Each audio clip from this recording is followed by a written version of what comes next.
I saw a mismatch between opportunities that provided double bottom line. In other words, they would help the ocean. They would help the environment through helping the ocean. And at the same time, they would be good investments. And there was a gap there. And so it was that was very exciting. Welcome to Meet the Leader. I'm Spencer Feingold, and I'm very excited to welcome you into the World Economic Forum studio in Geneva for a special conversation on tackling the climate crisis. Today, we have with us Ray Dalio. You probably know Ray as the founder of Bridgewater Associates. Ray founded the firm in 1975, and he grew it into one of the world's largest hedge funds. Over decades of investing experience, Ray became a student of patterns. Patterns, for instance, in economic shifts, in geopolitical conflicts.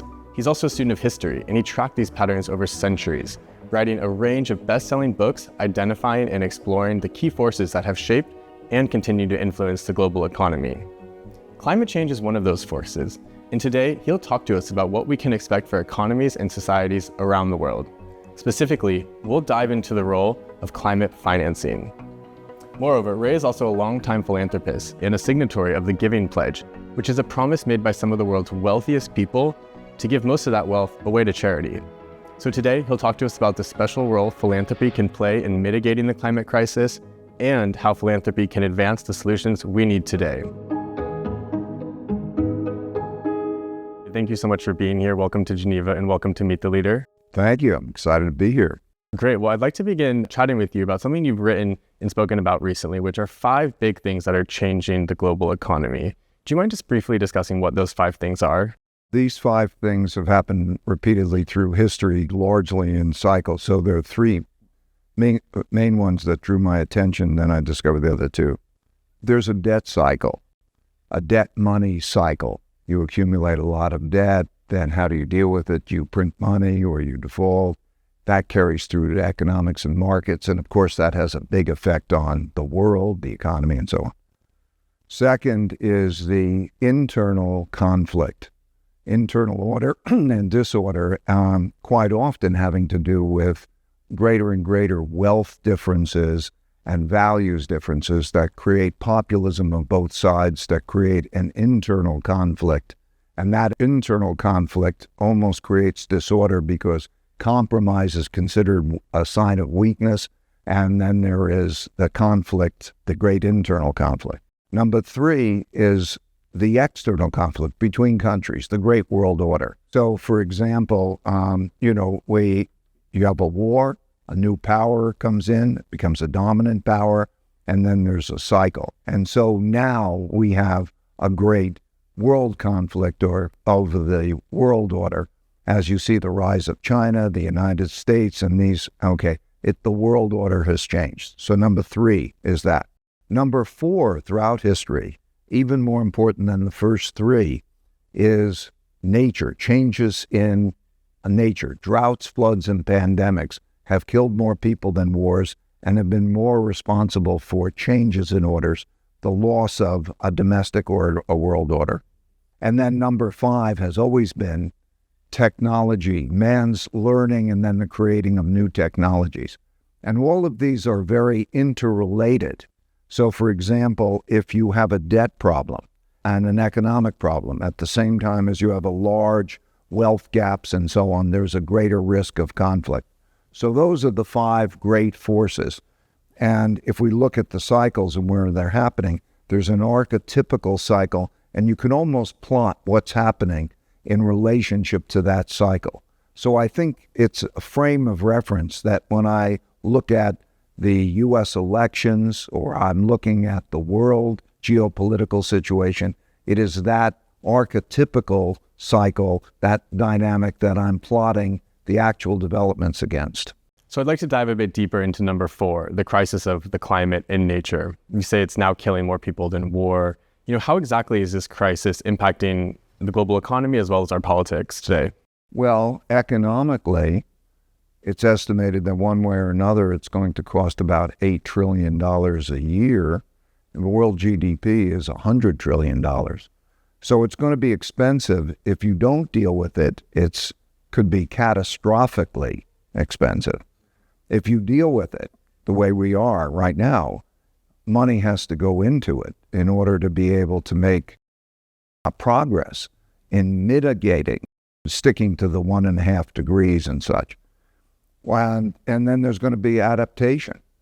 Adaptation means that with climate change changing, then there have to be seawalls that are built and other things like that. So any way that you cut it, it's going to be very expensive economically, but beyond that, it's going to be very existential. It will cause great migrations. It'll cause great turbulence. Well, when we talk about climate financing, as you mentioned, doing nothing will be very expensive, but also doing something does cost money. So we do need climate financing. But as you've written about, there are some barriers holding back this type of investment. Would you mind speaking to those barriers and perhaps what are the factors that are creating them? It's estimated now that only about 1/6 of the amount of money that is needed is being obtained.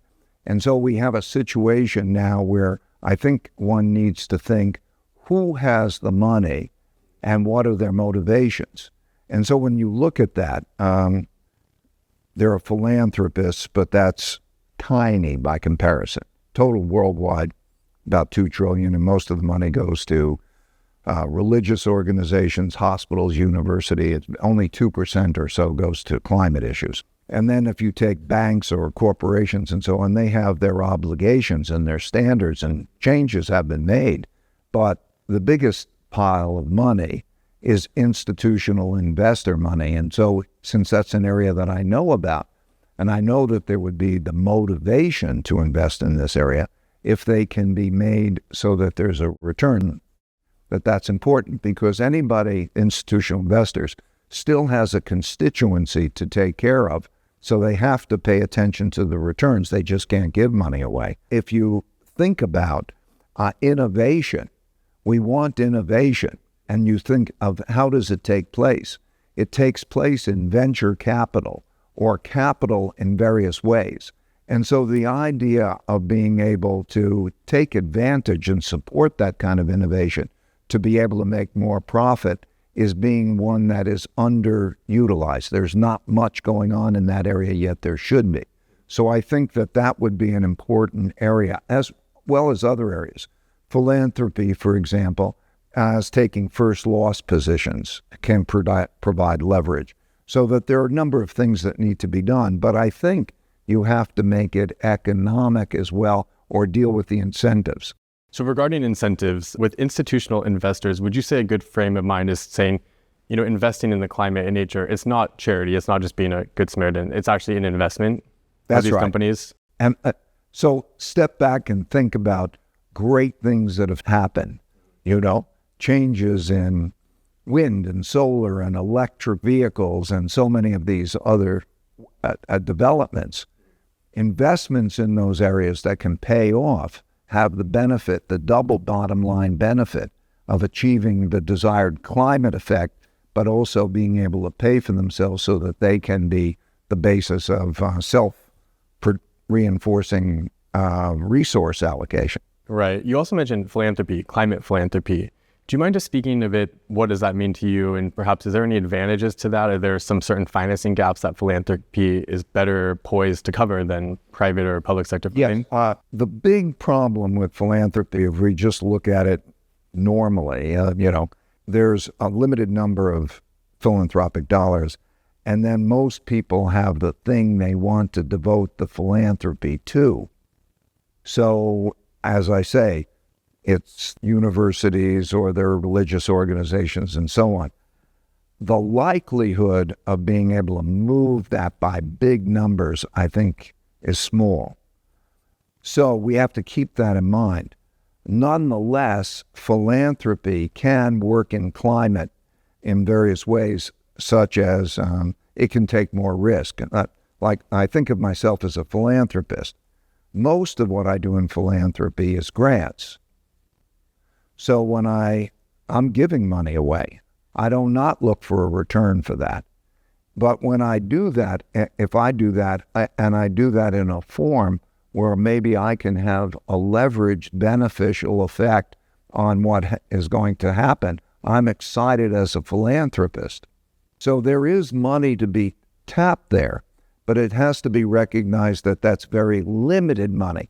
It's not going to achieve the objective. The objective has to be to move it by a factor of 6 times something, some big number like that. And there will never be that amount of money coming from philanthropy. So let's put numbers to the amount of potential dollars or potential currency, whatever it is, that ends up going in there and target where are we going to get the most amount of resources to be able to have the most dollars to achieve the goal. Yeah. Well, I know personally you are passionate about the oceans and you've done a lot to help protect the ocean. Where has that interest come from? When I was growing up, I watched Jacques Cousteau on television, and he would dive and then he would make discoveries, and that inspired me. And so I learned to dive, and then I realized that the ocean is our greatest natural resource. It's more than twice the size of all land combined, and it's totally unexplored. Imagine if you had a continent that was unexplored. And its impact on climate and the world is enormous. I can rattle off the factors in terms of how much carbon sequestration happens, how much heat is absorbed by that, how changes in currents affects the weather and so on, and it's neglected. So for me, I developed the passion of being able to create the vehicle. I created Ocean X is the name of our foundation, and then it has a exploration ship. Watch it on Disney, like Jacques Cousteau did. We created a series that shows the exploration that's done on that ship, because there's a real benefit for the discoveries that are made. That's terrific. But when I show it and people fall in love with the ocean and care about the ocean, I've seen direct impacts on legislation and so on in order to protect the ocean. So that's my particular passion, to be able to have that big impact on the ocean, and the protection of it and the utilization of the discoveries that can be in so many ways beneficial. Yeah. Do you mind just speaking a bit more about the research that's done there and how it's been used to impact legislation? A lot of Blue Planet 2 was shot on it. And as a result, it was shown, and because Blue Planet 2 was so popular, it changed the whole legislation in the UK regarding plastics in the ocean. But we're seeing marine protected areas, we're seeing coral restoration. We've discovered species, many different species, so there's biomimicry and many, many different things I can go into. But if, for example, we discovered 1,000-year-old coral in the Red Sea that are in water that is hot water, and so for the ability to rejuvenate or grow coral reefs, and something like 70% of the fish species are in coral reefs. There's so much discovery, many cases I can. eDNA, environmental DNA, is a science that came about and largely was supported by us. That means that you could take a drop of water and you could see the species that have traveled through there, and then it in so many different ways. It tells you so much about controlling the environment, but also protecting those species. So there are many different ways, and we discovered the giant squid in its natural habitat and so on. And that was literally hundreds of millions of people did that and reacted well to that. So I know also you were at COP28 in Dubai last year. How was that experience? Did you leave feeling hopeful? Yes, thrilling.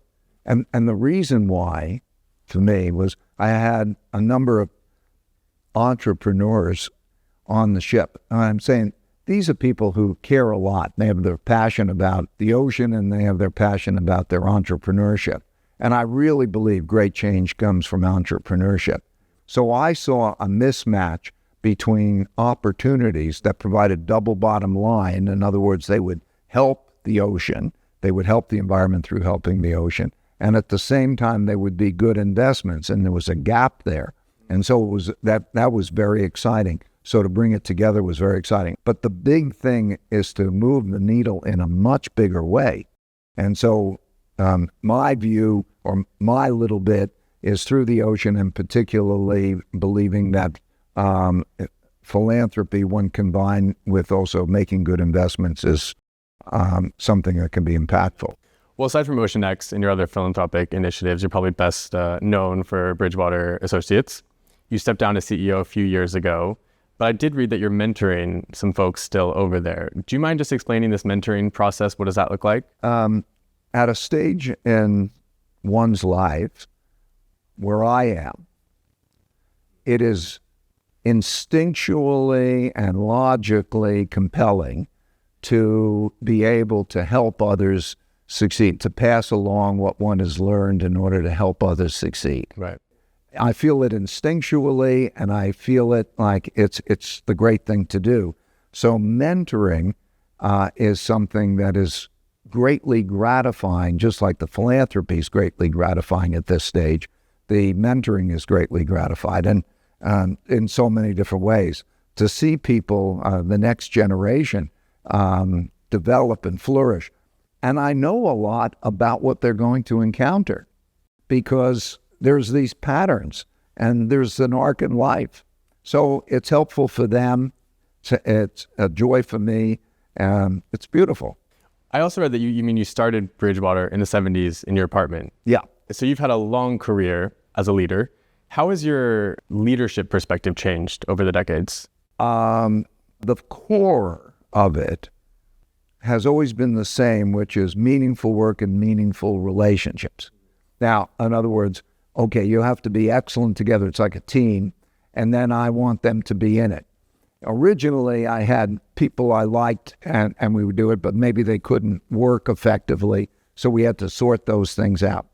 But over that period of time, that core of having an idea meritocracy, so the best ideas can win out from a non-hierarchical way, to have thoughtful disagreement in which we can talk about the disagreement in a productive way to get to understand it well and then get beyond it. To be able to have what I call tough love, that we're tough with each other to be excellent. These all were important elements. And then that element of meaningful work and meaningful relationship. I truly love the people that I work with, care about the people, and vice versa. That element of relationship is a very rewarding, joyous thing. And when you can work with that person and then also achieve great things, and you can also have this tough love, you can be tough with each other. So I learned about that. But you don't learn about things until you also encounter them. It's the approach to failure. How do you fail and value failure, and you learn from it? And then beyond that, then transition. I learned about transition. How do you start something, build it, build a culture, and then move beyond that culture so that others can succeed without you? That being then the greater goal and the new trick, because it's got to be without you. So there's so many things that I learned, but the core values of this meaningful work and meaningful relationship and being in this tough love and being challenging each other to be great and then having that life mission, I found to be very rewarding in terms of not only the success of the business, but the joy of having it.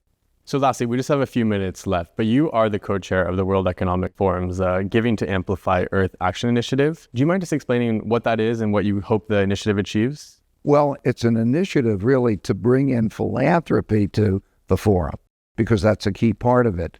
But then to be able to convey to all the different people involved the multi-stakeholder type of approach. The greatest thing about the World Economic Forum, Klaus Schwab's vision in this, is the combination of multi-stakeholders, the quality of the stakeholders that he convenes.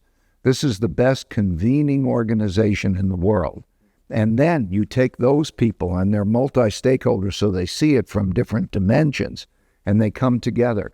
That was missing. It was excluding the philanthropists, and it was also not dealing with issues like the climate issue. So I'm very excited to be chair of that and part of that, to be able to bring together those who are excited about doing the various sorts of things. So because I'm oceans focused, I'm doing some of that, but different people are passionate about their own things.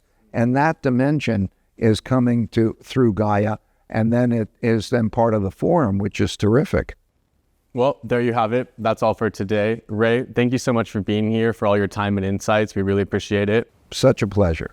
If you're interested in more episodes of Meet the Leader, check out the World Economic Forum podcast page at wef.ch/podcasts.